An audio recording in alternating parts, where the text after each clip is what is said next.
Good morning, Bulls fans. Grab your coffee, grab your Red Bull, grab your Ghost. However, you get your morning caffeine, go get it. It's time to talk about prospects. But before we get into it, I want to know, do you guys feel we should use all the picks we have? Or given how many picks we have, should we package them all together and try to move up in the draft? Comment use or package down below. Let's get into it. Today, I want to talk about Chris Cenac, a 6'11", 240-pound center out of Houston. I think he would be pretty good at the 15 spot, the Portland pick that we now officially have. And I he's the widest range of draft position that I've seen out of any of the players both me and my co-host have covered.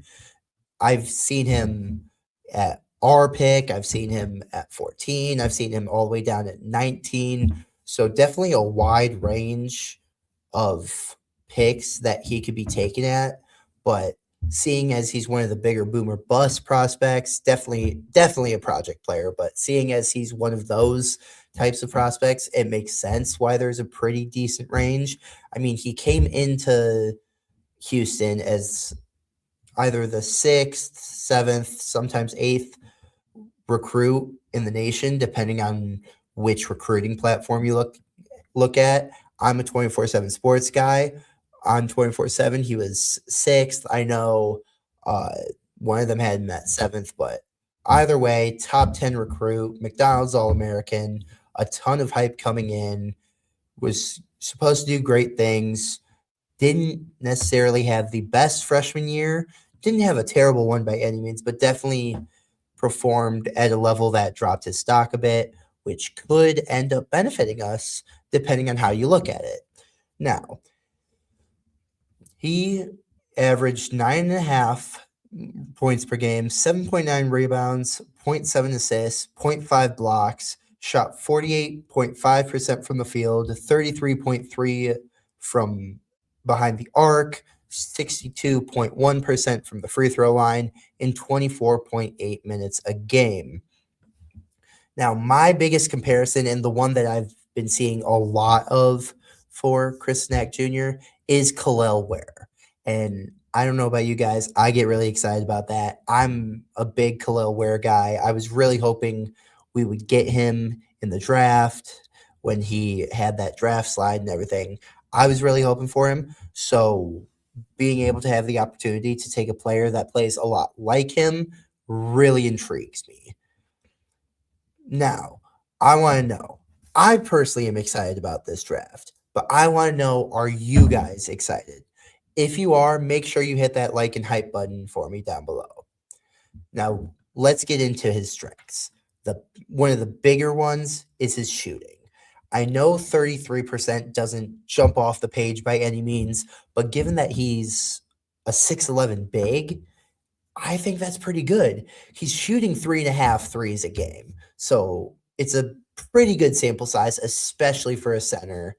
Uh, Looking at his tape, there's no real hitch in his jump shot. His jump shot's pretty fluid, pretty high release point.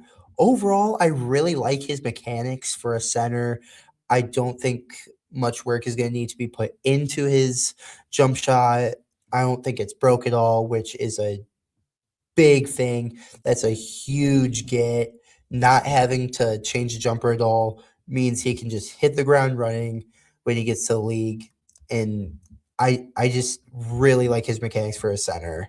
And I think that he will have a very good ability to stretch the floor for us. He's been pretty good for Houston in the catch and shoot game. Could definitely use him as like a pick and pop type of guy. Just have him set the screen, go out to the 3-point line, catch, shoot, bang, awesome. But I think having a stretch big like that will open up this offense in such a fun way. Give Giddy another shooter to pass to, give Modest some breathing room with the defense having to respect his jumper. I just think having a stretch big like him would be very beneficial for this offense. Uh, he's a very good rebounder. Like I said, he's averaging 7.9 rebounds a game in only 24 minutes a game, basically 25. That rebound rate, pretty good, at least in my eyes. I really like it. I'm looking for a rebounder. Especially that is the one thing that I think we're kind of missing from getting rid of Vooch is we didn't really have a rebounder or at least a box score rebounder like that. There was a lot to be desired by Vooch's rebounding, but I think Chris can be that guy. He's already proven to be able to crash the boards, especially on defense. And if we can work on his passing game a little bit, maybe we can have him be the type of center that can grab the rebound and push it, kind of like a Kevin Love, kind of just grab that rebound and push the pace, kind of have everyone get to the half court line by the time he gets that rebound and just get that fast break offense moving. Uh, he's got pretty low turnovers. He's averaging not even a full turnover a game. He's averaging 0.9 turnovers a game, which that makes me very happy. I don't know about you guys, but obviously he's not going to have super high turnovers like a point guard. But regardless of what position you are, if you can keep your turnovers even under 1.5 a game, let alone under one like him, that is very big in my eyes. That's huge. We won't really have to worry about getting the ball to him. We won't have to worry about him getting the ball and giving it to the other team. Huge. Uh, Another thing is his athleticism. He's a very, very explosive athlete, very athletic, big, is always doing putback jams, is definitely a lob threat, which is huge for this offense because Giddy's one of the best passers in the league. He knows how to pinpoint it right where you need it for a lob. He's shown it with Modest a lot. He's showing it with Leonard. I think having Cenac be another lob threat to that can just add another element to this, or not add another element, but bolster an element of the offense that we've already enacted. Now, the part that everyone hates talking about, the weaknesses. Scoring is a big one. He was very inefficient, or not inefficient. He was very uh, unpredictable with his scoring this year. There I was watching No Ceilings. I don't know if you guys watched them, but I believe it was No Ceilings was like you don't really know what you're gonna get from him. Some days you'll get 9, some days you'll get 20, which don't love that. Would like a pretty consistent stream of scoring, but I mean he is only 19, so that's something that can very easily be worked on. And who knows, maybe our new coach is great at developing players in that way, just keeping them at a consistent night in, night out basis. And that's one of the reasons why I think he would be good because with the boomer bust, having a new coach, that is kind of the weakness though, is he does have pretty decent bust potential. I mean, only 1 year sample size, but left a lot to be desired at Houston in that 1 year sample size. Uh, Another big weakness was his percentages. I mean, 48.5%. It's pretty good. It, but again, like I said, leaves a lot to be desired.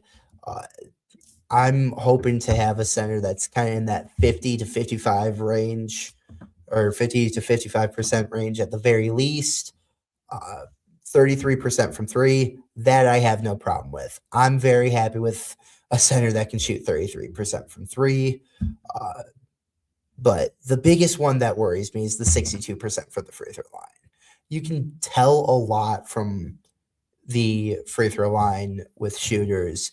I mean, if we can work on getting that from a 62 to like, I know it's a big jump, but maybe get it to like a 70, that'd be awesome. Awesome if we could get him into the 70s, but 62%, man, just no matter what position you are, if you're under 70%, I'm asking questions. you just never know. But another one is assists. I mean, yes, obviously not every center is Nikola Jokic. Not every center is going to go out there and average double digit assists, but he only averaged zero point 0.7. And it's one of those where are a lot of centers averaging a lot of assists? No. But do I want my center averaging less than a full assist? Not really. Because I want a center who I can trust to make the right pass if we drop the ball down low to him and everyone collapses on him. I want to have faith that he can kick that ball out. But zero point 0.7 assists per game, I don't really know. I don't really know, man. But I mean, again, he's definitely one of the more raw prospects, one of the bigger boomer bust prospects in the draft. So it's going to be interesting to see. I mean, his career is going to be very dependent on coaching. So I think drafting him is going to be really dependent on who we bring in. And if we bring in a coach that knows how to develop centers, then I say let's go for it, take the risk. He's mocked around our pick, so it's not like we're reaching a crap ton with him. But if we have a guy who knows how to develop big men, it's definitely worth the risk taking a guy like Cenac. Now, if you've made it through the whole video, please share and subscribe. We're trying to reach 1,900 subscribers. We have about 71 to go. And thanks for joining. Make sure you subscribe if you want to stay up to date with all things Bulls, especially now that we have coaching searches, management searches, scouting reports, mock drafts, free agent things. Make sure you subscribe so that you don't miss any of these updates. And with that being said, see Red Bulls Nation.